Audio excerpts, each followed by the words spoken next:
Chief justice मियां साकिब निसार ने additional attorney general Mohammad वकार राना को हदायत की कि मतलूबा तमाम अदारों के ओहदेदारों की मुकर्रर तारीख पर मौजूदगी यकीनी बनाई जाए। समाअत के दौरान अदालत उज़्मा ने रिमार्क्स दिए कि ऐसा जाहिर होता है कि बैरून मुल्क में मौजूद पैसा गैर कानूनी तरीके के जरिए और टैक्स की अदायगी के बगैर जमा किया गया है। चीफ जस्टिस ने कहा कि मज़कूरा पैसा पब्लिक कॉन्ट्रैक्ट से रिश्वत की मद में वसूल किया गया या फिर दीगर नाजायज ज़राए से हासिल किया गया। इस तरह का पैसा मुआशरे में मजमूई नापसंदीदगी, अदम मसावात और अदम तवाज़ुन पैदा करता है, जिससे इक़्तिसादी सरगर्मियाँ और तरक्की में खलल पैदा करता है।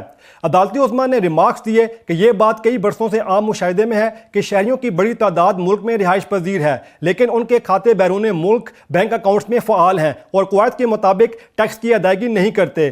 चीफ जस्टिस ने SBP, SBR और SECP को समन जारी करते हुए इदारों को हुक्म दिया कि UAE, स्विट्ज़रलैंड, लक्सबर्ग, स्पेन और बरतानिया समेत टैक्स बचाने वाले ममालिक बरतानी, वर्जिन आइलैंड, कैमन आइलैंड और चैनल आइलैंड के बैंकों में मौजूद अकाउंट्स की तफसीलात पेश की जाएं। कोर्ट ने पनामा पेपर्स और पैराडाइज पेपर्स समेत बैरूनी खातों से मुतल्लिक FBR की कारकर्दगी रिपोर्ट भी तलब कर ली। इससे कबल FBR के चेयरमैन ने कोर्ट को आगाह किया था कि पनामा पेपर्स में नाम जाहिर होने वाले पाकिस्तानियों के खिलाफ जरूरी इकदाम उठाए गए। बाद कोर्ट ने रिमार्क्स दिए कि जिम्मेदारी से गफलत बरतने से पाकिस्तान के शहरियों के बुनियादी हकूक की खिलाफ वर्जी को तक़वियत मिलती है और ये अवामी अहमियत का हामिल है।